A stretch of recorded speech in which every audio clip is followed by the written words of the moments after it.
के रोज़गार को और जानों दोनों को बचाना है, उसने बहुत ज़्यादा हमारी मुल्क की मईशत पे, रोज़गार पे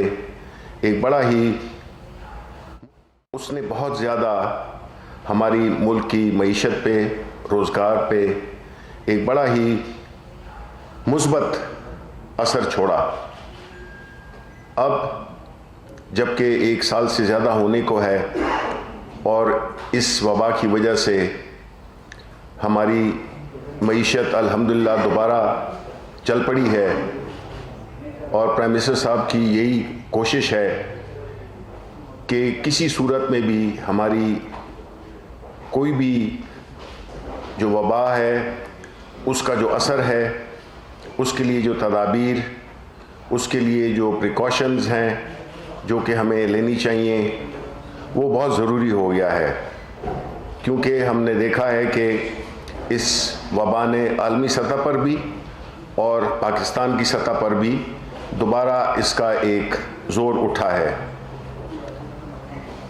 वैक्सीनेशन की जो पहली फेज़ है वो अंडरवे है, वो चल रही है और हुकूमत की पूरी कोशिश है कि वो जो उन्होंने जो तरतीब बनाई थी कि किन को पहले तरजीह दी जाएगी, किन लोगों को, और उसी तरजीहात के मुताबिक जो हमारे फ्रंट लाइन मेडिकल स्टाफ है उनको, और जो 65 साल और उससे ऊपर के जो हमारे सीनियर शहरी हैं उनको लग रही है। इसमें हमने ये भी देखा है कि पंजाब में बिलखुसूस जिस शानदार तरीके से, जिस मुनज़्ज़म तरीके से, जिस बेहतरीन तरीके से ये कैंपेन चल रही है वैक्सीनेशन की, कि हमें ऑलरेडी पूरे मुल्क से और बिलखुसूस पंजाब से जो हमें शुक्रिया के मैसेजेस आ रहे हैं, आपने मीडिया पे भी देखा होगा कि बड़े मुनज़्ज़म तरीके से, साफ़ सुथरे तरीके से एक पूरे मेरिट की बुनियाद पे या वो तरकीब जो हुकूमत ने बनाई थी उस पे मैं हुकूमत पंजाब को बिलखुसूस मुबारकबाद भी पेश करना चाहता हूँ और ये भी चाहूँगा कि बाकी जितने भी सूबे हैं वो भी सूबा पंजाब की तकलीद करते हुए इस वैक्सीनेशन के जो प्रोसेस है, जो मरहला है, उसको उसी मुनज़्ज़म और बेहतरीन तरीके से आगे बढ़ाए, क्योंकि इससे हमारी जो एक इफ़ेक्टिवनेस नज़र आई है और जिस तरह की ये वबा है उसमें इस तरह का मुनज़्ज़म होना, एक बड़े ही पेशेवराना तरीके से इसको अमली तौर पे उन लोगों को वैक्सीनेशन करना कि जिसमें लोगों को ना तकलीफ़ हो, ना उनकी फ्रस्ट्रेशन हो, और इस चीज़ को हम आगे बढ़ाएं। क्योंकि अब हमारी इकॉनमी एक ऐसे फेज़ में दाखिल हो गई है जिसे कि हम यही कहेंगे कि एक स्टेबिलिटी आ चुकी है, कारोबार चलने शुरू हो गए हैं। जिस तरह के आपने देखा होगा कि जितने भी हमारे जो इकोनॉमिक इंडिकेटर्स हैं वो बड़ी मुस्बत रफ्तार से जा रहे हैं ऊपर की तरफ, और इंशाअल्लाह हम यही उम्मीद करते हैं कि जो इकॉनमी है हमारी और इसी तरह जो हमारी सेहत है वो दोनों एक बड़े ही मुनज़्ज़म तरीके से इस वबा को और कारोबार को किस तरह से हमने रिकंसाइल करना है। मेरी आखिरी बात इस सिलसिले में यही होगी कि आवाम को चाहिए, मैं ये मालूम है कि ये एक बड़ा कठिन सा एक वो होता है तरीका कि आप हर वक्त मास्क लगाएं, लेकिन जान से प्यारी कोई चीज़ नहीं है। और इसमें जो भी SOPs दिए गए हैं हुकूमत की तरफ से, मेडिकल जो प्रोफेशन से ताल्लुक़ रखने वाले लोग हैं उनकी तरफ से, तो उसमें ये डिसिप्लिन हमें अपनाना होगा। क्योंकि ये जो है जो इसकी जो करंट अपसर्ज है, जो ये ऊपर की तरफ ये जो इसकी दोबारा शिद्दत या लहर आई है, उसको जो है तो हम मैनेज भी कर सकें, उसको हम कंट्रोल भी कर सकें। ऐसी सूरत हाल में जबकि इकॉनमी भी ठीक चल रही है, तो हम ये देखते हैं कि एक सियासी जो लावारिस हैं उन्होंने एक कैंपेन शुरू किया है, क्योंकि जितनी भी उनकी तरकीब, जो भी उनकी अपोजिशन की जो भी एक मुख्तलिफ उन्होंने जो धमकियां दी कि वो लॉन्ग मार्च करेंगे, इस्तीफ़े देंगे, जलसे करेंगे, पहला फेज़ तो उनका बुरी तरह से नाकाम हुआ। फिर उनको प्राइम मिनिस्टर साहब के वोट ऑफ कॉन्फिडेंस से भी काफ़ी उनको मायूसी हुई, जो कि उसके बाद जो सेनेट के इलेक्शंस थे उस पर भी उनको हजीमत उठानी पड़ी, और उन्होंने साबित किया है कि वो जब फैसले उनकी मर्ज़ी के मुताबिक हों तो वो ठीक होते हैं, जब उनके ख़िलाफ़ हों तो उस पर फिर वो एक गैर ज़रूरी एक माहौल क्रिएट करते हैं, जिससे कि मुल्क में बेचैनी हो, और ये जो एक जो इकॉनमी का जो हमारा जो मईशत का जो हमारा जो पहिया है वो चूँकि अब चल पड़ा है, तो वो हुकूमत जो अपोजिशन है वो उसमें अपने लिए अपनी सियासी मौत देख रही है। तो इस सिलसिले में मेरा ख्याल है बाकी बातें मिनिस्टर साहब करेंगे, फवाद चौधरी साहब, तो ओवर टू यू जी। थैंक यू मिनिस्टर साहब। बिस्मिल्लाहिर्रहमानिर्रहीम। सबसे पहले तो मैं आना चाहूँगा ये जो जावेद लतीफ़ ने जो बयान दिया, जिसके ऊपर आज पाकिस्तान तहरीक इंसाफ का जो हमारा सेंट्रल पंजाब का चैप्टर है उसने आज उस पर एहतजाज का ऐलान किया है। बाकी जो पार्टीज़ हैं उन्होंने भी एहतजाज का ऐलान किया है।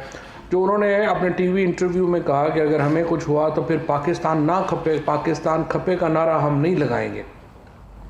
पहली बात तो ये है कि ठीक है, पीपल्स पार्टी और मुस्लिम लीग नून के इख्तलाफात हुए हैं सेनेट के इंतखाबात में, लेकिन इसको पीपल्स पार्टी के ये जो नारा था पाकिस्तान खपे, जो बीबी शहीद की शहादत के बाद जरदारी साहब ने लगाया था, ये नारा तो मैं समझता हूँ एक कौमी नारा है, और पाकिस्तान जिंदाबाद का जो नारा है ये तो हर पाकिस्तानी के दिल का नारा है, और ये कहना कि हम ये नारा नहीं लगाएंगे, इसके ऊपर हर पाकिस्तानी का दिल जो है वो दुखा है। लेकिन ये कोई हैरत की बात नहीं। उसकी वजह यह है कि ये नवाज शरीफ और अल्ताफ़ हुसैन दोनों 85 की सियासत का तोहफ़ा है, और इसमें जो तोहफ़े हमारे सामने आए हैं उनकी जो कीमत है वो सिर्फ़ एक इलेक्शन ही है। एक इलेक्शन आप हार जाएं तो रियासती इदारों के ख़िलाफ़ भी आप नबरदाजमा हो जाएं, आप अपनी मुखालिफ सियासी जमातों के ख़िलाफ़ भी शुरू हो जाएं, और फिर आप रियासत के ख़िलाफ़ भी शुरू कर दें। ये अल्ताफ़ हुसैन और नवाज शरीफ की ट्रेनिंग चूँकि एक ही कोख से हुई थी, और उनकी जो ये सियासी लोग तो नहीं है, ना ही इनका कोई सियासी विजन है। मैं सिर्फ जावेद लतीफ़ साहब को बताना चाहता हूँ कि आप और आपकी जो सियासी क़यादत, आज अगर पाकिस्तान ना होता और आप जाती उम्रा में होते तो नवाज शरीफ साहब को तो जितना खाने पीने का शौक़ है वो तो कई गाय के गोश्त खाने के चक्कर में उनको जो है वो वहाँ पे पत्थर मार मार के उन्होंने फारिग कर देना था। तो इस नेमत के ऊपर अल्लाह का शुक्र अदा करें। इलेक्शनों में हार जीत होती रहती है, नताइज आपकी मर्ज़ी के नहीं आए तो ये नहीं है कि आप मुँह उठा के रियासत के ख़िलाफ़ ही अपना एक बयानिया जो है वो शुरू कर दें। हम गद्दारी के सर्टिफिकेट देने के लिए नहीं बैठे हैं यहाँ पे, लेकिन पाकिस्तान के लोग खुद फैसला कर सकते हैं कि इन लोगों की कीमत क्या है। एक इलेक्शन में मर्ज़ी का नतीजा ना आएगा हम बदल जाएंगे, एक इलेक्शन में मर्ज़ी का नतीजा आएगा हम सारे उस तरफ चले जाएंगे। ना इनकी कोई एक कहिए कि कोई पॉलिटिकल विजन है, ना इनकी सियासत का कोई मकसद है, ना ही इनका कोई असूल है जिसके ऊपर ये खड़े हों। हर लम्हा अपना असूल जो है वो तब्दील करते हैं। और जावेद लतीफ़ की जो ये सोच है असल में वो उसकी अपनी कोई सोच नहीं है, वो तो बेचारा एक शतरंज का मोहरा है। जो टेप रिकॉर्डर उसको किसी ने पढ़ाया उसने आके टीवी पे पढ़ दिया। असल सोच जो है ये उनकी है जो अल्ताफ़ हुसैन बनना चाहते हैं। लेकिन मैं उन सियासी नाबालिगों को कहना चाहूँगा कि अल्ताफ़ हुसैन बनने ज़रूर, लेकिन उसका अंजाम भी फिर अपने सामने रखें। वो भी लंदन से वापस नहीं आ रहा, आप भी लंदन से वापस नहीं आ पा रहे, और जो यहाँ पे हैं उनको शायद हम लंदन नहीं जाने देंगे। कोशिशें तो बहुत हैं, दिल भी बहुत है कि किसी तरीके से सारी कैंपेन ये है, पहले थी कि पापा बचाओ आप मुझे लंदन जाने दो। ये सारी मुहिम जो है इस तरह से नहीं मुल्क चला करते। मैं समझता हूँ नायब ने जो किया है मरीम नवाज शरीफ की जो बेल की कैंसलेशन, ये बड़ा मुस्तहसन इक़दाम है। और ये जो कदम था, देखें पाकिस्तान के जो लोग हैं और बशमूल हुकूमत, हमारा जिस तरह प्राइम मिनिस्टर साहब ने उस दिन पार्लियामेंट के अंदर कहा, जुडिशरी और नायब के ऊपर हमारा कंट्रोल नहीं है, वो हमारी एडमिनिस्ट्रेटिव कंट्रोल में नहीं आते, लेकिन हमारी ख्वाहिश ये है कि नायब जो केस शुरू करे और पाकिस्तान के लोगों की ख्वाहिश ये है उसको मंतकी इंजाम तक पहुंचाया जाए, क्योंकि केसेस होते हैं उसके बाद पता ही नहीं चलता वो केस किधर गया है। उससे आम आदमी का भी, जो हमारे ऊपर भी उसका असर आता है, और लोग समझते हैं कि जो अकाउंटेबिलिटी का या एहतसाब का जो बयानिया शिकस्त खा रहा है क्योंकि मुकदमात मंतकी इंजाम तक नहीं पहुँचे। हालांकि नवाज शरीफ और मरीम तो दोनों जो हैं वो कन्विक्टेड हैं, दोनों सज़ा याफ्ता हैं अदालतों से, लेकिन उनके बिहेवियर से यूं ही लगता है कि जैसे वो पता नहीं कोई इनकलाबी सोच लेके आए हैं। हालांकि इनकलाबी सोच उनकी यही है कि हमारे पैसे हमारे पास रहने दो, इससे ज़्यादा तो कुछ नहीं है। देखें, जेलों में डालने का भी हमें शौक़ नहीं है नवाज शरीफ को, शहबाज शरीफ या मरीम बीबी को, हमारा कोई ज़ाती झगड़ा नहीं है। हमारी उनसे यही मुतालबा है कि या तो आप पाकिस्तान के पैसे वापस करेंगे या आप जेल काटेंगे, तीसरा तो कोई प्रॉब्लम नहीं है। और इसलिए मैं ये समझता हूँ कि ये जो जावेद लतीफ़ से जो कहलवाया गया वो बड़ा नामुनासिब था। पाकिस्तान के लोगों को इसके ऊपर बड़ा गुस्सा है, हमें खुद इसके ऊपर बड़ा गुस्सा है, और पाकिस्तान के अवाम ये चीज़ देख रहे हैं और इस चीज़ को आपको समझना चाहिए कि ये चीज़ काबिल कबूल जो है वो नहीं होगी। इसके अलावा हमारे दो बयानिए हैं जिसके ऊपर पूरी की पूरी तरीके इंसाफ की जो सियासत है वो दो चीज़ों के ऊपर जो है वो खड़ी हुई है। एक तो अकाउंटेबिलिटी के ऊपर, और जिस तरह से मैंने अर्ज़ किया कि हम समझते हैं कि नायब जो मुकदमात शुरू करे उसको मंतकी इंजाम तक ज़रूर पहुँचाए, और दूसरा शफाफ इलेक्शंस की तरफ। ये जो सेनेट के इलेक्शंस हैं इस पर जो बहस है तकरीबन सितंबर में शुरू हुई। सितंबर के आखिर में कैबिनेट ने अप्रूवल दी इलेक्टोरल रिफॉर्म्स की और कॉन्स्टिट्यूशनल अमेंडमेंट की कि सेनेट में ओपन वोटिंग लाई जाए। 28-29 अक्टूबर को ये जो असम्बली सेशन में ये पेश हुई, और उसके बाद हम मुसलसल ये कोशिश करते रहे कि जो चार्टर ऑफ डेमोक्रेसी का क्लॉज 24 है और फिर खुद PMLN 2015 में जो कानून लेके आई थी, उन दोनों के तहत हम ओपन इलेक्शंस की तरफ जाएं। लेकिन बदकिस्मती से चूँकि इनकी सियासत किसी असूल पे नहीं खड़ी, उन्होंने फिर असूल बदल लिया और खुफिया राय दही की तरफ चले गए। जो इलेक्शन, सेनेट के इलेक्शंस के ऊपर इस वक्त जो सारा उंगलियां उठ रही हैं वो अपोजिशन के किरदार की वजह से उठ रही हैं और इलेक्शन कमीशन के कोई किरदार अदा ना करने की वजह से उठ रही हैं।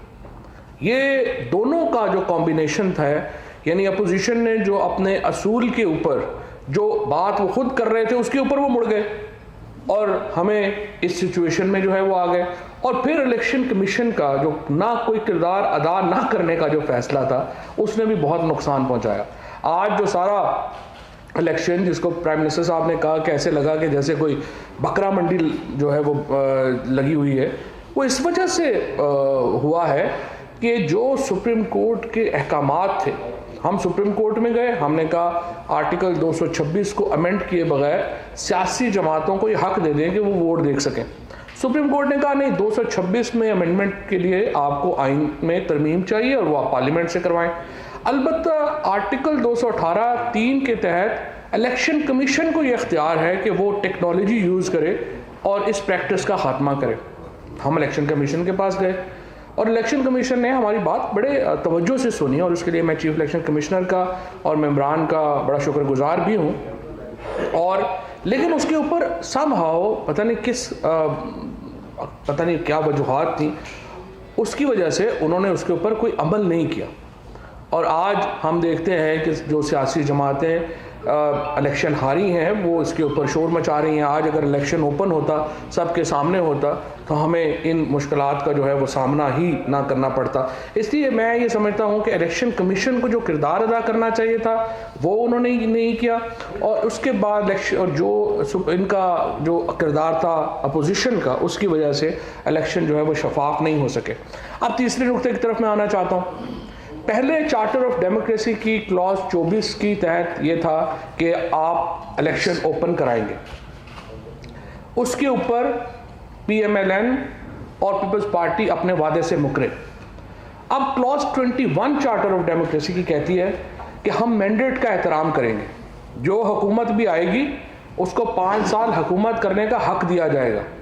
अनफॉर्चुनेटली लॉन्ग मार्च के करके वो इस चार्टर ऑफ डेमोक्रेसी की इस क्लॉज की भी खिलाफ वर्जी कर रहे हैं। और ये जो चार्टर ऑफ डेमोक्रेसी है, आप देखिए मसला क्या आता है। ये जो पार्टीज़ हैं ये आइन में भी मर्जी की शिकों के ऊपर इम्प्लीमेंटेशन चाहती हैं, यानी वो शिकें जिससे अवाम की फलाह व बहबूद का ताल्लुक है उसके ऊपर इम्प्लीमेंटेशन नहीं होती। मसलन सिंध में 1600 अरब रुपया गया है 2 सालों में। आइन कहता है कि वो इक्विटेबली खर्च होगा तमाम अजला में, प्रोविंशियल फाइनेंस कमीशन अवार्ड नहीं हो रहा। आर्टिकल 140A लाजमी कहता है कि आप ये करेंगे, लेकिन चीफ मिनिस्टर साहब कहते हैं मैं मातहत ही नहीं हूँ फेडरल गवर्नमेंट का, पैसे भी आप ले रहे हैं, आप कह रहे हैं मैं मातहत भी नहीं हूँ और ना ही मैं जवाबदेह हूँ।